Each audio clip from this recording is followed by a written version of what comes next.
lecture. Okay, so in this chapter we are learning about thermochemistry.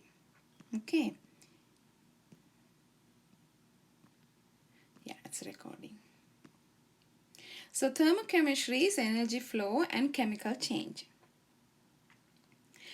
Forms of energy and their interconversion, we're going to look into that, and we're going to look at enthalpy, that is the change in energy at constant pressure. And then we're also going to learn about calorimetry, measuring the heat of a chemical or physical change, and then stoichiometry of thermochemical equations, Hess's law, finding delta H for any reaction, and then what are the standard enthalpies of reaction. So it is about thermochemistry, okay, energy flow and chemical change. Transfer and interconversion of energy. Now the thermodynamics is a study of energy and its transformations. Thermochemistry is a branch of thermodynamics that deals with the heat involved in chemical and physical changes. And you may already know that some reactions it would absorb heat, and some reaction it would release heat to the environment. So when it involves heat, we call it as thermochemistry. When energy is transferred from one object to another, it appears as work and or heat. Okay, so energy, now you know, could be either work, or energy could be heat, or it could be a combination of both of these. Okay, now first we need to understand what is a chemical system and its surroundings. The system, so you can see here we have orange color liquid with a precipitate inside the flask. So our system in this case is the contents of the reaction flask. You see that the orange color liquid, and if you have any solid inside, that is called the system. The surroundings is everything else, including the flask itself. So now this reaction mixture is in this flask. So this flask also surrounding. Okay, now let's say when you mix two things that you had maybe in the graduated cylinder and then the beaker, you put them together inside the flask, and you were holding or you're touching the flask, and you might feel a warmness or you may be feeling cold. That is due to either heat being absorbed by the reaction, that is the system, or heat being released by the system, that is also your reaction. Okay, the system and its surroundings. A meaningful study of any transfer of energy requires that we first clearly define both the system and its surroundings, which we understood in the previous slide. So this system and the surroundings all gives us the universe. Internal energy, we give the symbol E of system, is the sum of the potential and kinetic energies of all the particles present. And the total energy of the universe remains constant. A change in the energy of the system. If a change happens in the system, then that must be accompanied by an equal and opposite change in the energy of the surroundings. For example, if the system, meaning your reaction, absorb energy or absorb heat, so who is losing the heat? So the surroundings is losing the heat, and then the system absorbing it, and both of these comprise the universe. And at the same time, if the system absorb heat from the surrounding, system would become warmer, surrounding will become colder, but together makes the universe. Okay, transfer of internal energy between system and its surroundings. So normally we can represent energy with a graph like that. On the y-axis we represent energy, and on the x-axis we represent the initial and the final states of our reaction. So normally delta E, delta means change of energy given by final energy minus the initial energy, or final energy of the products minus the initial energy of the reactants. it's missing the negative charge there, so it looks like this. I mean, negative, not the charge, but the subtraction symbol. Okay, the difference. Energy final minus energy initial, or the final products minus the energy of the reactant. So there are two cases over here. So the first one, so our initial state has more energy and the final state has less energy. So if the initial state is coming to the final energy which has low energy than the initial state, energy needed to be released to the surroundings, right? So your system is losing energy, surrounding is absorbing it. So you can see final energy is less compared to the initial energy. If the final energy is less compared to the initial energy, what should be the sign of delta E? So the delta E would be less than 0, right? Because the delta is final minus initial. Final has a negative value, meaning less value compared to the initial. So final minus initial will become negative. Delta E going to be less than 0. Okay? And then let's say in this case, your initial state is the same state. Okay? And then the final state has now more energy compared to the initial state. How did it become more energy? By absorbing the energy from the surrounding. So the surrounding loses energy, system absorbs it. So final energy is more greater compared to the initial, and the delta E would be greater than 0. Energy is absorbed from the surrounding, and then the surrounding is losing, system is increasing the energy, but together the amount of energy remains constant. So the universe energy is constant because somebody gain, somebody lose. Okay, so here you are seeing, now we talk about that the energy could be either work or heat or both of them. Now this is an example that energy transfer as heat, and this is a very common example that we see every day in our life. Now you can see here, initially you have hot water. It could be your hot tea, right? Your hot milk or your coffee. So there's initial amount of energy when you just make it or you just bought it, right? And then in this one, after a while, what do you see? If you keep it like that, you will see that the temperature goes down and then it become colder than you started with. Okay, so what has happened? The energy has been released to the environment as heat. So heat released to surrounding. Now for the energy we give symbol E. For the heat we give the symbol Q. Okay. So I think it's a Latin term for Q, heat. So that's why we have Q. So this is hot water. It has a certain temperature in the system.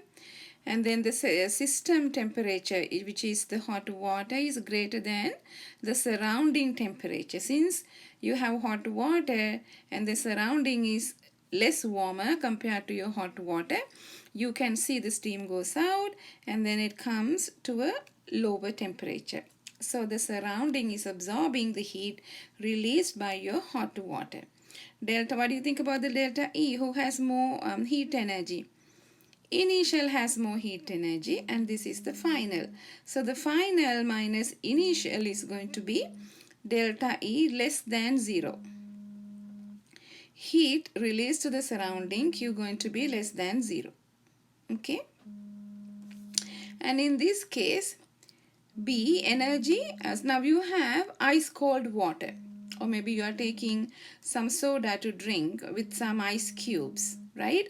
After a while, the ice cubes will dissolve by absorbing the heat from the surrounding. Heat Q is absorbed from the surrounding, right? So in this case, so this is your initial energy and this is your final. Final is about the room temperature. You can see that it's the same level, right?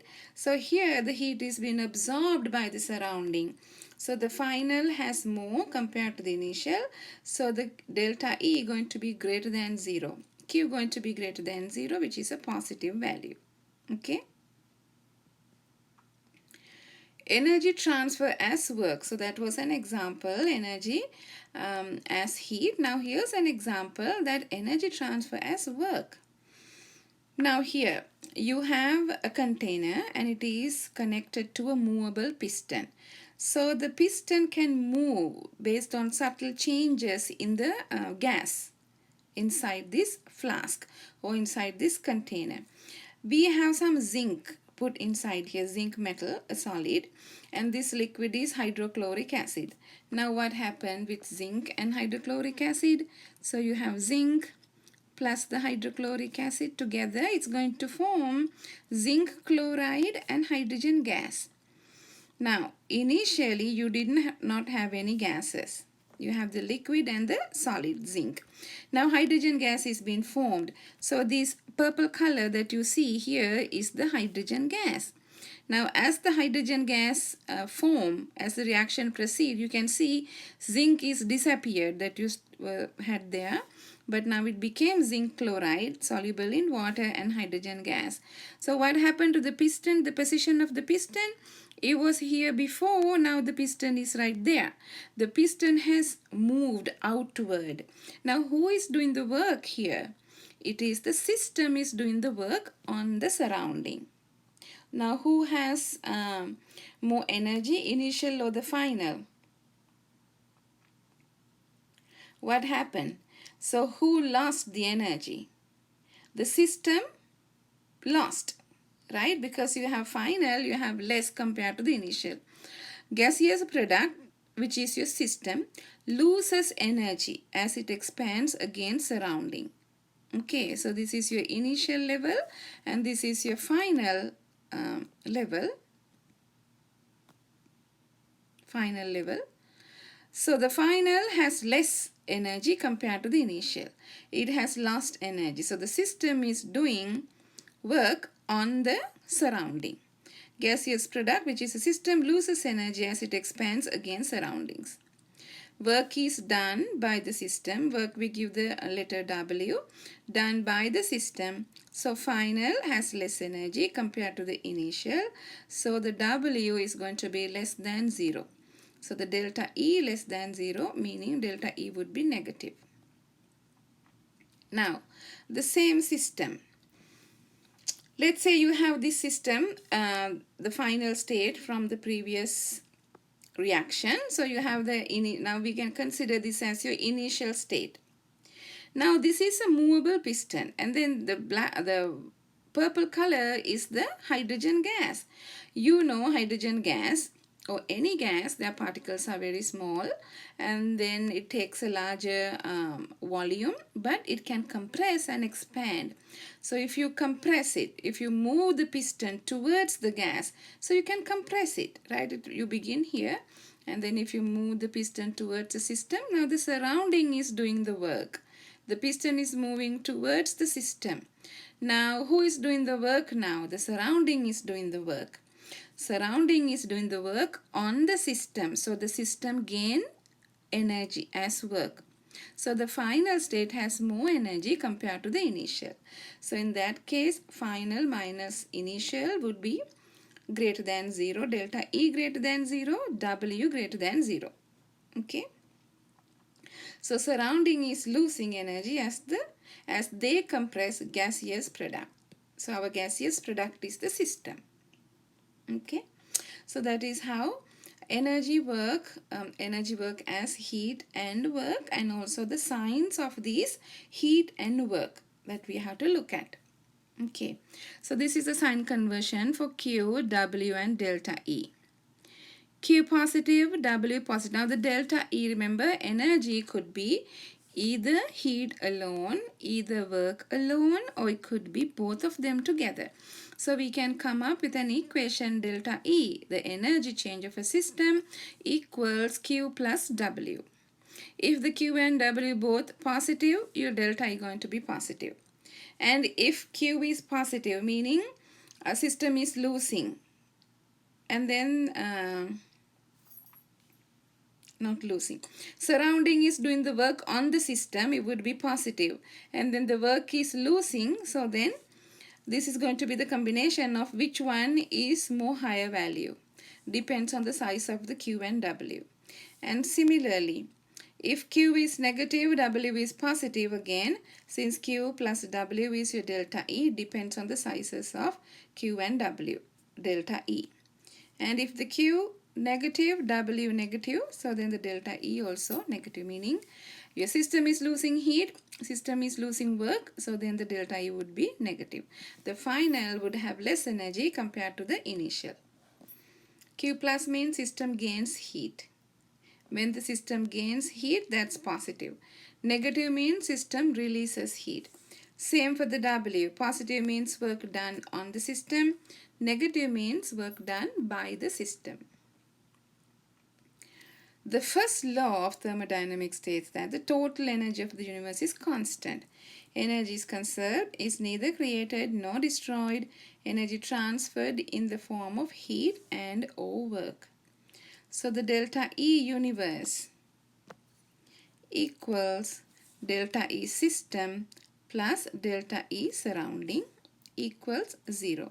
So the universe energy doesn't change because the system and the surrounding both would be 0. Okay.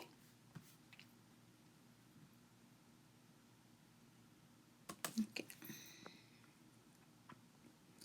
And then units of energy. So we need to know what are the units of energy. SI unit of energy is joule. Okay, joule right there. And then 1 joule is equal to 1 kilogram meter squared per square seconds. 1 joule equals, so some of these signs has been lost from converting to the iPad, yep. Anyways, if I catch them, I'll correct it over here. Okay, so it's going to be 1 joule equals 1 kilogram meter squared over second squared. The calorie is another measurement or a unit that we can measure energy. Was once defined as the quantity of energy needed to raise the temperature of 1 gram of water by 1 degree Celsius. Okay, so normally 1 calorie, the small cal, 1 calorie equals 4.184 joules. So the calorie in this definition over here, calories, if you have 1 gram of water, this is 1 gram of water, and let's say it is as 22 degrees Celsius, you want to raise the temperature by 1 degree Celsius to make it 23 degrees Celsius. That is the energy needed to raise the temperature of 1 gram of water by 1 degree Celsius is defined as a calorie, and that amount, that's 1 calorie, and that's amount in joule is 4.184 joule. Okay, so the definition for calorie and this amount is for the water, but we can do it for the other metals also, but the number will going to be a different number. Okay, and then we have British thermal units, BTU, that used to rate appliances. So 1 BTU is equivalent to 1055 joules. These are some quantities of energy, different quantities. Okay, determining the change in internal energy of a system. Let's identify what's asking here and what's happening. When gasoline burns in a car engine, the heat released causes the gaseous products, carbon dioxide and water to expand. When gasoline burns in a car engine. Now what is the system over here? Remember, we talk about the system and the surrounding. It talks about that the gasoline is burning. We learned earlier that in a combustion reaction, what are the products? So the products are carbon dioxide and water.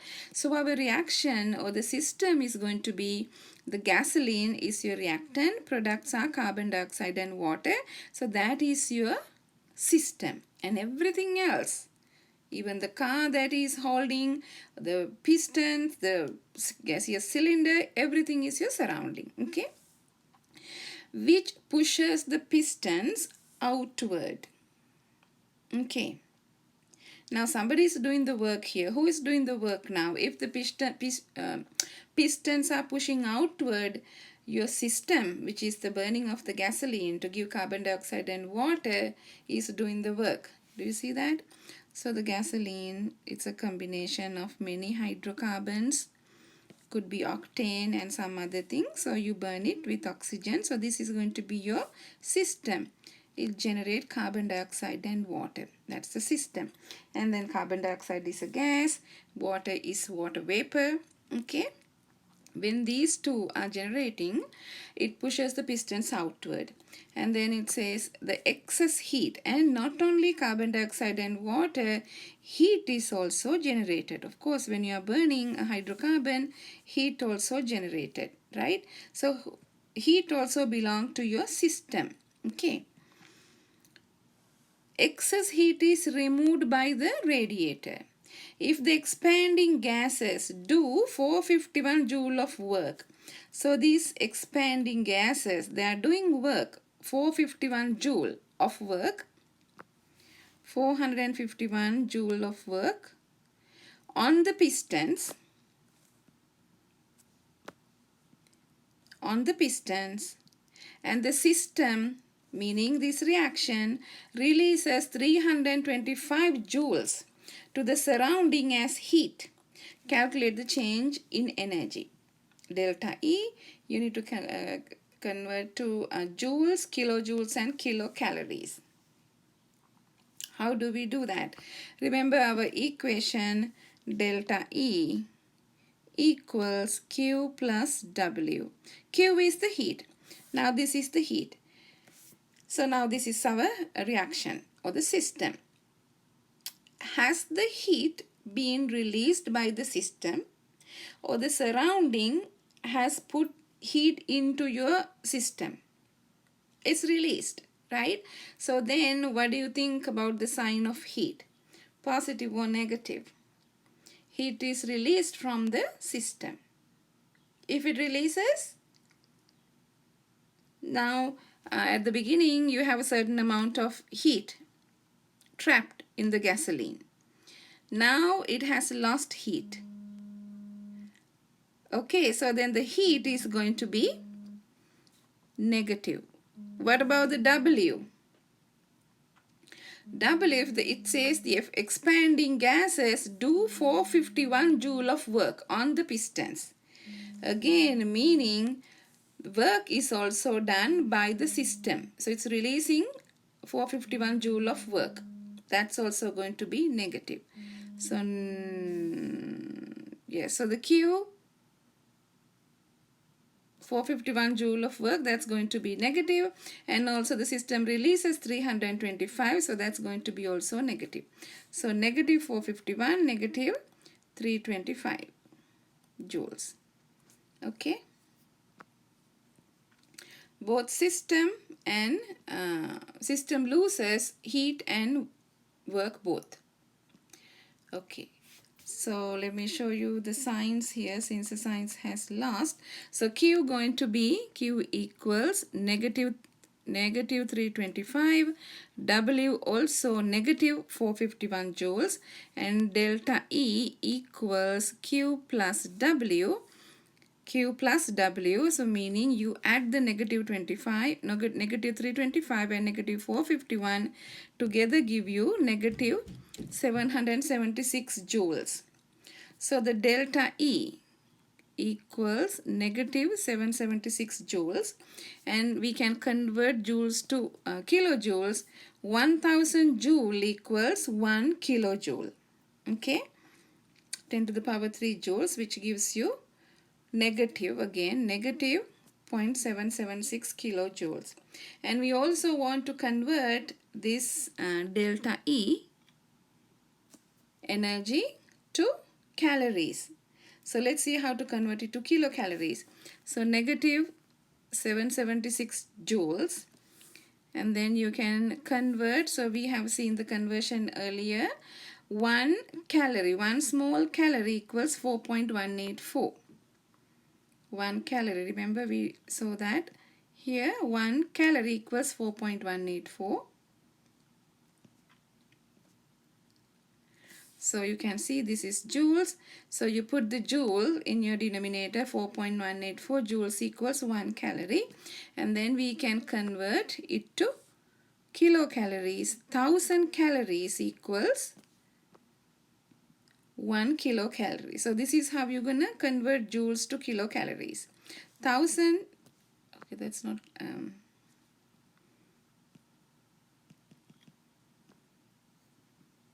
equal sign, that has to be the conversion. So 1000 calories equals 1 calorie, and that gives us the answer as negative 0.185 kilocalories. Okay. Okay. Two different paths for the energy change of a system. Now earlier we saw the gasoline burns, right? So the gasoline burns, it forms carbon dioxide and water. Now two different paths for the energy change of a system.